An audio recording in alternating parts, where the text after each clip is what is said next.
तो देखिए ये तो जनप्रतिनिधि जी को सोचना चाहिए, लेकिन उनकी भी मजबूरी है कि उन्हें वोट लेना है तो उनको शिकायत करनी पड़ेगी।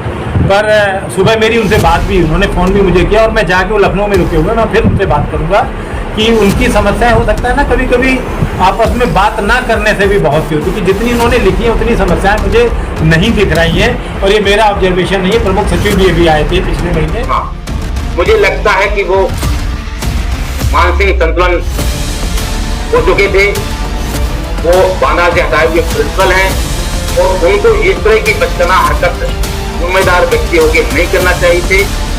अगर उन्होंने ये बचकाना हरकत की है उसका वीडियो मेरे पास है, मैं इसकी भी उचित अधिकारियों के पास इस आयोगे जांच अधिकारी मुकेश यादव की जांच कराऊंगा, उनकी शिकायत भी ऊपर जाके करूंगा। बीजेपी के सदर विधायक पर मेडिकल कॉलेज में आज जांच अधिकारी ने लगाए गंभीर आरोप। योगीराज में अधिकारी हुए बेलगाम, कर रहे नियम विरुद्ध मनमाने काम। मेडिकल कॉलेज बना ठेकेदारों का अड्डा, करोड़ों कर बना मेडिकल कॉलेज, फिर सुविधाएं पीएचसी के समान। 60% मरीजों को कर दिया जाता है रेफर। अनियमितताओं की सूचना पर कवरेज करने जाती मीडिया से की जाती रही है बदसलूकी। जनपद जालौन में वर्ष 2005-2006 में मुलायम सिंह की सरकार ने राजकीय मेडिकल कॉलेज में हॉस्टल का निर्माण कराया गया था, जिसमें चिकित्सकों, स्टाफ एवं मेडिकल कॉलेज में अध्ययनरत छात्रों के आवास हॉस्टल बने हुए, ताकि छात्र यहाँ अध्ययन कर डॉक्टर बन समाज के काम आ सके। मगर यहाँ गंगा उल्टी है, बह रही है। दरअसल काफी लंबे समय से मेडिकल कॉलेज प्रशासन की शिकायतें मिल रही थी, जिसको लेकर बीजेपी के उड़ई सदर विधायक गौरी शंकर वर्मा ने सूबे के मुखिया योगी आदित्यनाथ से की थी, जिसपे परिणाम स्वरूप जालौन के उड़ई मेडिकल कॉलेज पे लखनऊ से आई जांच टीम ने मेडिकल कॉलेज का निरीक्षण किया, मगर रिजल्ट नहीं आया, जिसे आम भाषा में कहा जाता है कि 0 बटे सन्नाटा। जी हाँ, ये बात यूं ही नहीं कही जा रही है। सदर विधायक की शिकायत पर टीम तो आई और जांच के नाम पर खानापूर्ति कर दी। इतना ही नहीं, उल्टा सदर विधायक गौरी शंकर पर गंभीर आरोप भी मर दिए। जब इस बात की जानकारी सदर विधायक को हुई तो उन्होंने तुरंत ही प्रेस वार्ता कर मीडिया को सबूतों के साथ जानकारी दी। आइए आपको बताते हैं कि सदर विधायक ने किन बिंदुओं पर मुख्यमंत्री से शिकायत की थी, जो वो इस प्रकार है। प्राचार्य मेडिकल कॉलेज में न रह के अपना प्राइवेट स्वराज नर्सिंग होम काका देव कानपुर में चला रहे हैं। इमरजेंसी दुर्घटना के समय सीनियर डॉक्टर देखने नहीं जाते, क्योंकि वो कैंप्स में रहते ही नहीं। इनकी मोबाइल लोकेशन जांच करवा ले, ये सब मीडिया में निरंतर प्रकाशित हो रहा है, जिससे सरकार की छवि खराब हो रही। बीमार व जुकाम से पीड़ित मरीज भर्ती हो रहे, आईसीयू में 0 मरीज रहते, सभी सीरियस को रेफर कर देते। बड़े मरीजों के खाने व दवाइयों का पैसा क्लर्क अभिषेक दीक्षित व चहते डॉक्टर्स बांट लेते। छात्रों की कक्षाएं जूनियर डॉक्टर ले रहे, सीनियर डॉक्टर बड़े शहरों में प्रैक्टिस कर रहे हैं और नर्सिंग होम चला रहे। अस्पताल की सभी सामग्री मनमाने रेट पर अपने चहते ठेकेदारों से ही खरीदते। स्थानीय को दरकिनार किया जा रहा है। नेशनल मेडिकल काउंसिल के आदेशों की धज्जियां उड़ाई जा रही। डॉक्टर्स व कर्मचारी की बायोमेट्रिक उपस्थिति नहीं लगाई जा रही, लेकिन वेतन का भुगतान पूरे महीने का किया जा रहा। अब आप समझिए कि जब इन बिंदुओं पर जांच होनी थी, मगर सब हवाई हो गई, तो वहीं दूसरी ओर सूबे के मुखिया योगी आदित्यनाथ हर मंच से 0 टॉलरेंस की बात करते नहीं थकते, मगर यहाँ उनके बेलगाम अधिकारी सब कुछ 0 करने पर तुले हैं और बेचारे सदर विधायक अपनी इमेज कर बीपी कंट्रोल करने में डले हुए, क्योंकि उनकी सरकार में उनके ही अधिकारी उनको ही ठेंगा दिखाकर उन पर ही आरोप मर रहे। जनपद जालौन से सोनी न्यूज के लिए अजय सोनी, उड़ई। देखिए, हमने निरीक्षण जो किया सरकार के आदेश से किया है, कुछ शिकायतें प्राप्त हुई थी, तो मेरा मेन निरीक्षण उन्हीं बिंदुओं पर है जिन पे शिकायतें हुई थी। उसके अलावा जो भी यहाँ के पेशेंट से भी मैंने बात की, डॉक्टरों से भी बात की, आप लोगों से भी बात की, जो भी फीडबैक मिल रहा है तो मैं उनको भी पॉइंट्स को ज़रूर देखूँगा। और ओपीडी हमें जितना हमें एनएमसी के मानकों के हिसाब से चाहिए उससे बहुत ज़्यादा है। आईपीडी उतनी नहीं है जितनी होनी चाहिए, लेकिन फिर भी सेटिस्फैक्ट्री है, क्योंकि उसके लिए आपको मैन पावर डॉक्टर भी चाहिए, नर्स भी चाहिए और पैरामेडिकल स्टाफ भी चाहिए। डॉक्टर साहब को 3 महीने शायद हुए हैं अभी ज्वाइन किए हुए, और जितना मुझे फीडबैक अभी तक मिला है कि काफ़ी व्यवस्थाओं में इन्होंने परिवर्तन किया है और वो हिम्मत नहीं हार रहे हैं। आपकी शिकायतों पे भी पूरा ध्यान देंगे, और जब भी मरीज़ बढ़ता है ना तो वो अपने आप में एक इंडिकेटर होता है कि यहाँ की व्यवस्थाएँ पहले से ज़्यादा इम्प्रूव हो रही हैं। हाँ, सफाई व्यवस्था आज तो अच्छी है, अगर रोज़ अच्छी नहीं रहती है तो मैं उसका भी डॉक्टर साहब से बात करूँगा कि उसको कैसे हम लोग इम्प्रूव कर सकते हैं। सिक्योरिटी का एक इशू लगाया, मान लीजिए कोई चीज़ रखी और चोरी हो जाती है तो सीसीटीवी कैमरे और लगने की ज़रूरत है, उससे सुरक्षा व्यवस्था सुदृढ़ होगी। सुरक्षा व्यवस्था सुदृढ़ होगी तो यहाँ जो भी डॉक्टर होता है, ये मेरा अपना अनुभव है कि वो चाहता है कि अच्छी जगह रहे, सुरक्षित रहे, उसके बच्चों की शिक्षा अच्छी हो, और उसमें आप सबका सहयोग बहुत चाहिए। अगर मारपीट जहाँ पे भी अस्पतालों में होती है, डॉक्टर वहाँ नहीं रुकना चाहता। जनप्रतिनिधि ने शिकायत की है, जनप्रतिनिधि ने शिकायत की है। तो सरकार की छुट्टी हाँ, पर देखिए वो ये तो जनप्रतिनिधि जी को सोचना चाहिए, लेकिन उनकी भी मजबूरी है कि उन्हें वोट लेना है तो उनको शिकायत करनी पड़ेगी। पर सुबह मेरी उनसे बात भी, उन्होंने फ़ोन भी मुझे किया, और मैं जाके वो लखनऊ में रुके हुए, मैं फिर उनसे बात करूँगा कि उनकी समस्याएं हो सकता है ना कभी कभी आपस में बात ना करने से भी बहुत सी होती, कि जितनी उन्होंने लिखी है उतनी समस्याएं मुझे नहीं दिख रही हैं, और ये मेरा ऑब्जर्वेशन नहीं है। प्रमुख सचिव जी भी आए थे पिछले महीने, उन्होंने भी खुद देखा और उन्होंने भी कहा कि भाई एक दिन में तो सब कुछ परिवर्तन नहीं हो सकता, पर काफ़ी परिवर्तन हुआ है। और अस्पताल को चलाने के लिए बैकबोन होता है पीजी स्टूडेंट जो MD-MS करता है। बहुत से डिपार्टमेंट में शुरू हो चुका है, बहुतों में और शुरू करने की कोशिश की जा रही है। जब वो आएगा तो वही काम करता है। जो आप लोग ये शिकायत है ना कि सीनियर डॉक्टर नहीं आता, सीनियर डॉक्टर सुप्रीम कोर्ट ये कह चुका है कि वो 24 घंटे नहीं रह सकता। अगर वो सीनियर रह के भी 24 घंटे रहेगा तो फिर सीनियर नहीं रहा ना, फिर तो जूनियर कब सीखेगा। और सीनियर डॉक्टर रुकना भी नहीं चाहते हैं। 2 तरह के डॉक्टर, एक कॉन्ट्रेक्चुअल और एक परमानेंट। परमानेंट को रुकना है और जाएगा तो छुट्टी लेगा और स्टेशन लीव लेगा।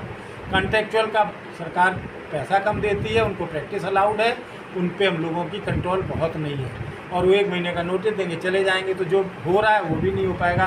तो हम सबको ये देखना है कि हमें रियलिस्टिक रहना है कि किस तरह से धीरे धीरे इतने मेडिकल कॉलेज सरकार खोल रही है, यही डॉक्टर उसको लगता है वहाँ ज़्यादा अच्छा तो वहाँ चला जाएगा, तो फिर यहाँ कमी हो जाएगी।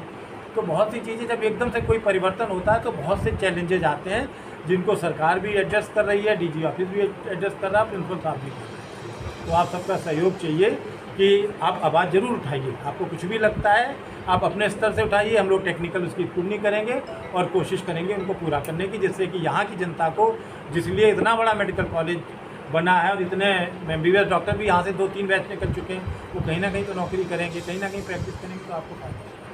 धन्यवाद। आपने जो उसमें एलिगेशन लगाई उसको उन लोगों को खराबी नजर क्या कहेंगे? मैंने समिति की बैठक में वहाँ के स्वास्थ्य विभाग के सभी प्रमुख सचिव और अधिकारी थे, वहाँ मैंने अपने राजकीय मेडिकल कॉलेज पुरई की जो जन समस्याएं थी उन समस्याओं को बिंदुवार वहाँ रखा था, और ये कहा था कि मेरी राजकीय मेडिकल कॉलेज विगत 10 वर्षों से करोड़ों रुपए की लागत से बनकर हुआ है। वहाँ जनता को सुविधाएं जो मिलना चाहिए वो अभी मिल नहीं पा रही। मैंने कहा उनसे कि वहाँ जो कंपोनेंट राजकीय महाविद्यालय है उसमें 70% डॉक्टर SC भर्ती आते हैं। वहाँ उन छात्रों को पढ़ाने के लिए जो प्रोफेसर नियुक्त हैं वो वहाँ सप्ताह में 1 दिन से ज़्यादा रहते नहीं हैं और बाहर अपनी प्रैक्टिस करते हैं। उनको सुनिश्चित करके उनको छात्रों को पढ़ा के उन प्रोफेसरों को वहाँ रोकें। और मैंने ये भी कहा था कि जब हमारे राजकीय मेडिकल कॉलेज का प्रधानाचार्य सप्ताह में 2 दिन ही रुकता है और 6 दिन स्वराज नर्सिंग होम नाम का काकरदेव नगर में वो अपना नर्सिंग होम चलाते हैं, जब प्रधानाचार्य ही नहीं रहेंगे तो यहाँ की व्यवस्थाएं चरमरा जाएंगी। और व्यवस्था में मैंने ये देखा कि जैसे तमाम मरीज जाते हैं रात को इमरजेंसी में, तो कोई सीनियर डॉक्टर वहाँ देखने के लिए वहाँ उपस्थित नहीं रहता। या तो जूनियर डॉक्टर या वार्ड बॉय या समुदाय पे लगे कर्मचारी वहाँ मौजूद रहते हैं, जिससे कि आए दिन इमरजेंसी में रात में डॉक्टरों और मरीजों के साथ मारपीट होती है। मेरा ये भी कहना था कि जैसे तमाम किस्म की जांचें हैं, वो जांचें मशीन या तो बंद है या उन पे काम करने वाले लोग वहां उपस्थित नहीं रहते हैं, तो उनको भी सुचारू रूप से चलाया जाए। मेरा यही भी कहना था कि विधिवत रूप से जो दवाइयां मेडिकल कॉलेज में मिलती हैं, और एक फंड ऐसा भी है कि अगर आपके मेडिकल कॉलेज में वो दवाई नहीं है तो उस आयुष्मान कार्ड के लोगों को या लाल राशन कार्ड वालों लोगों को वो दवाई बाहर से मंगाकर अपने पैसे से उनका इलाज कराया जा सकता है। ये भी है।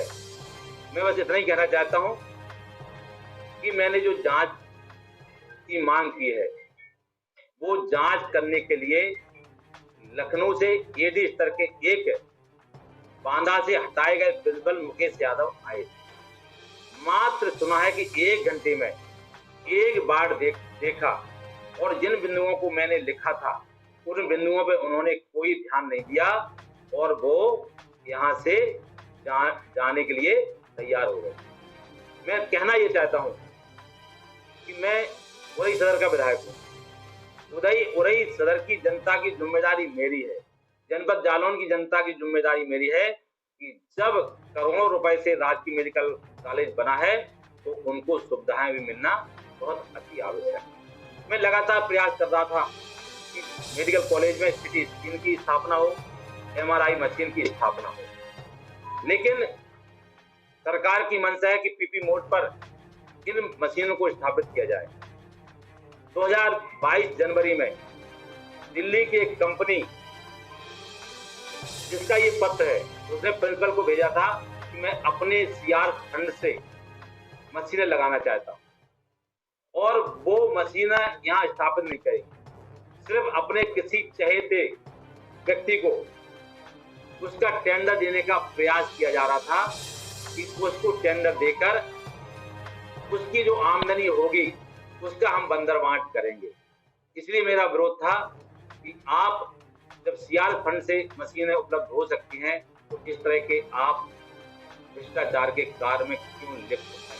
तो ये आरोप लगाए गए कि आपको कोर्ट में मतलब आपकी बात का कोई औचित्य नहीं, इसका कहने का मतलब ये। मैं भारतीय जनता पार्टी का विधायक हूं और भारतीय जनता पार्टी संकल्प लेती है कि मैं अपने विधानसभा क्षेत्र में रहने वाले प्रत्येक व्यक्ति की मदद करूंगा, चाहे वो स्वास्थ्य हो, चाहे वो शिक्षा हो, चाहे वो विद्युत हो, चाहे वो सड़क हो, चाहे वो सिंचाई हो। मेरा कर्तव्य है कि मैं अपने विधानसभा में जो भी समस्या आएंगी उनको उठाने का प्रयास करूंगा। लेकिन आरोप को आगे आप क्या कहेंगे, तो आरोप लगाए जो उन्होंने कहा है, मैंने वीडियो में सुना, आपके पत्रों के माध्यम से सुना, मुझे लगता है कि वो मानसिक संतुलन हो चुके थे। वो बांदा से हटाए हुए प्रिंसिपल हैं और उनको इस तरह की बचकाना हरकत जिम्मेदार व्यक्ति होकर नहीं करना चाहिए थे। अगर उन्होंने ये बचकाना हरकत की है तो उसका वीडियो मेरे पास है। मैं इसकी भी उचित अधिकारियों के पास इस आयोगे जांच अधिकारी मुकेश यादव की जांच कराऊंगा, उनकी शिकायत भी ऊपर जाके करूंगा। नया क्लेवर, नया अंदाज। आप देख रहे हैं देश का number 1 digital news channel Soni news. पैनी नजर, तीखी सोच। हर छोटी बड़ी ताजी न्यूज पाने के लिए हमें फेसबुक, ट्विटर, यूट्यूब और व्हाट्सएप पर हमें सब्सक्राइब करें और फॉलो करें आपका अपना web news channel Soni news.